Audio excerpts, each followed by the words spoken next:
હરિઓમ વિદ્યાર્થી મિત્રો, આજે આપણે એક્ટિવિટી નંબર 5 વિશે અભ્યાસ કરશું. એક્ટિવિટી નંબર 5માં આપણને આપ્યું છે what will you do when a disaster will strike, એટલે કે જ્યારે કોઈ કુદરતી આફત આવે, ડિઝાસ્ટર એટલે કુદરતી આફત આવે તો ત્યારે તમે શું કરશો. અહીંયા નીચે આપણને સૂચનો આપ્યા છે. અમે આપ્યું છે તમારો એક મિત્ર ફાયર કટોરો, બીજો મિત્ર અર્થક્વેક કટોરો અને ત્રીજો મિત્ર ફ્લડ કટોરો લઈ તમારી પાસે આવશે. ફાયર એટલે કે કોઈ આગ લાગે, અર્થક્વેક એટલે કે ભૂકંપ આવે અને ફ્લડ એટલે કે પૂર આવે. આ ત્રણ કુદરતી આફતો છે. તો એના વિશે આપ્યું છે આપણે આ પરિસ્થિતિમાં કઈ પરિસ્થિતિ થશે. નીચે આપેલી વાક્યની પટ્ટીઓ બનાવો, તૈયાર રાખો. તમારા મિત્રના કટોરાને અનુરૂપ વાક્યની પટ્ટીઓ એમાં મૂકો. એક ગેમ છે, બરાબર. હવે પેલું આપ્યું છે run into a open ground, તમે ખુલ્લા મેદાનમાં ભાગશો. તો ક્યારે? જ્યારે અર્થક્વેક આવશે ત્યારે. તો અહીંયા આપણે આખું લખશું અર્થક્વેક. બીજું આપ્યું છે stay in a tree or on roof or on a highest area, એટલે કે તમે કોઈ ઊંચા ઝાડ પર, છાપરા પર કે ખુલ્લા એરિયામાં ચાલ્યા જશો. ક્યારે? ઊંચાઈ પર જવાની વાત આવી છે, છાપરું, ઝાડ કે હાયર એરિયા ઊંચાઈ પર. તો ક્યારે? તો જ્યારે પૂર આવે એટલે કે ફ્લડ, પૂર આવે ત્યારે આપણે ઊંચાઈ એરિયા પર જઈએ, ધાબા પર કેમ ચડી જઈએ. હવે ત્રીજું આપ્યું છે take care of children and elders, એટલે કે નાના અને મોટાની આપણે ટેક કેર એટલે કે કાળજી લેવાની થાય છે. તો ક્યારે? તો જ્યારે અર્થક્વેક હોય, નાના બાળકો અને વૃદ્ધોને આપણે પહેલાં કાળજી લેવી પડે છે. હવે ચોથું આપ્યું છે થ્રો વોટર, ડ્રાય સેન્ડ ઓર ડ્રાય ડસ્ટ, એટલે કે પાણી ફેંકવું, ડ્રાય એટલે કે સૂકી રેતી, અથવા તો ડ્રાય ડસ્ટ સૂકી ધૂળ આપણે નાખીએ છીએ. ક્યારે? તો જ્યારે કોઈ આગ લાગી હોય ત્યારે. તો એમાં આવશે ફાયર. અહીંયા આપણે આખું લખશું ફાયર. પાંચમું do not stand under tree or electric poles, આપણે ઝાડ નીચે કે કોઈ વીજળીના થાંભલા નીચે ઊભા રહીશું નહીં. ક્યારે? તો અર્થક્વેક આવશે ત્યારે. તો અહીંયા આપણે લખશું અર્થક્વેક. હવે આગળ વધીએ. કોલ ધ ફાયર બ્રિગેડ, એટલે કે આપણે ફાયર બ્રિગેડને ક્યારે બોલાવશું? તો ફાયર બ્રિગેડમાં જ્યારે આગ લાગી હોય ત્યારે ફાયર બ્રિગેડ. તો અહીંયા આવશે ફાયર. આપણે લખશું ફાયર આખું આવી રીતે. હવે આગળ વધીએ. Seventh, do not use a stair. Stair એટલે દાદરાનો, સ્ટેર એટલે કે દાદરાનો ઉપયોગ કરશું નહીં. ક્યારે? તો અર્થક્વેક એટલે કે જ્યારે ભૂકંપ આવે ત્યારે આપણે સીડીઓ પર ચડી જશું નહીં.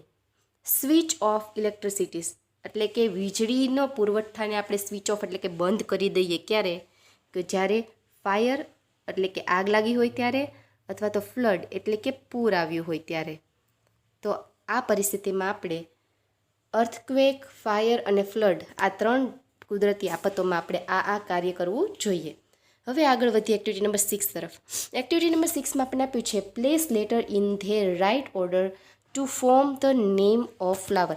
અહીંયા આપણે અલગ અલગ ફ્લાવર્સના નામ આપ્યા છે, જે આડાઅવળા આપણને નામ આપ્યા છે. તો આપણે એને ગોઠવવાના છે. હવે પેલું આપ્યું છે એને આપણે ગોઠવશું ને તો થશે સ્વીટ પી, એટલે ફૂલનું નામ સ્વીટ પી. એટલે અહીંયા આવશે SWSWEET અને PEA, સ્વીટ પી. હવે બીજું આપ્યું છે મારીગોલ્ડ. તો મારીગોલ્ડનો સ્પેલિંગ થશે MARIGOLD,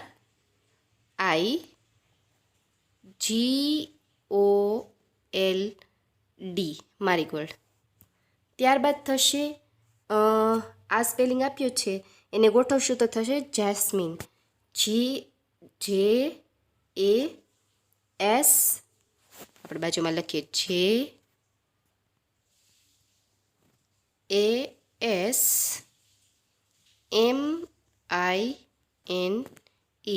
JASMINE, જેસ્મીન એટલે કે ફૂલનું નામ છે. હવે લોટસ, તો LOTUS, લોટસ એટલે કમળ. આગળ આ સ્પેલિંગ થશે મોગરાનો. તો આપણે અહીંયા લખીએ મોગરાનો સ્પેલિંગમાં આપણે લખશું કે MOGRA,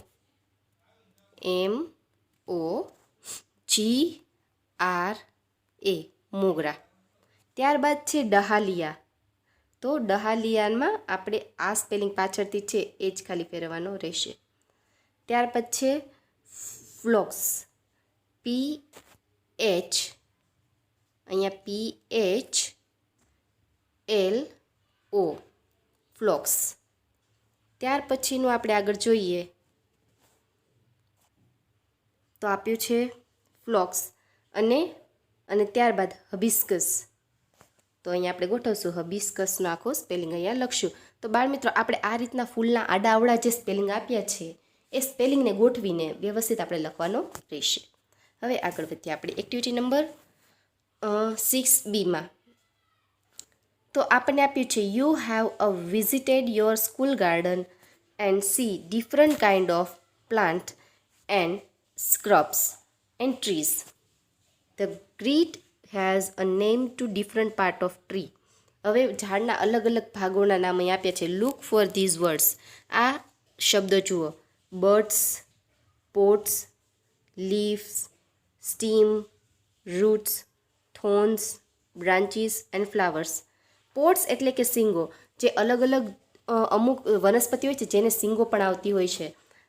લીફ એટલે કે પાંદડા, સ્ટીમ્સ એટલે કે ઝાડના જે થળ હોય એ, રૂટ્સ એટલે કે મૂળ, થોર્ન્સ એટલે કે કાંટા, બ્રાન્ચીસ એટલે કે શાખાઓ અને ફ્લાવર્સ એટલે કે ફૂલ.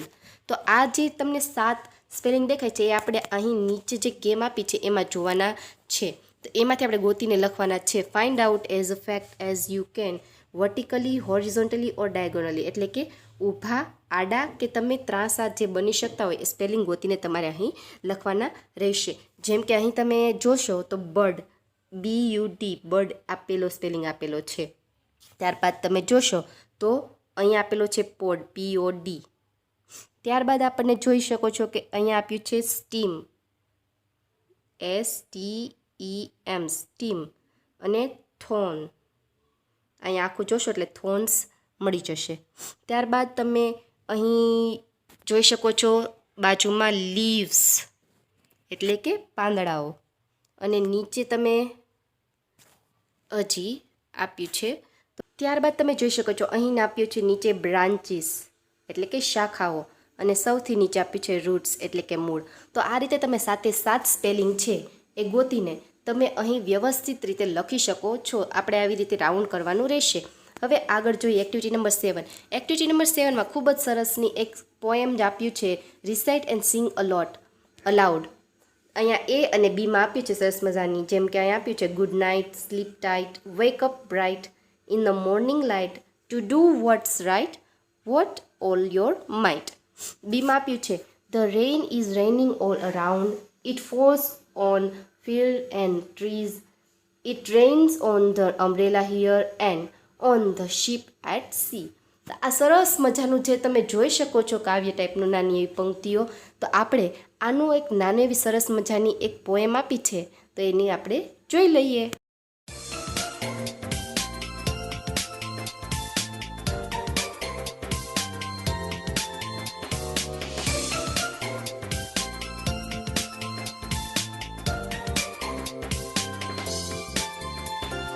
Good night, sleep tight, wake up bright in the morning light, to do what's right with all your might, with all your might.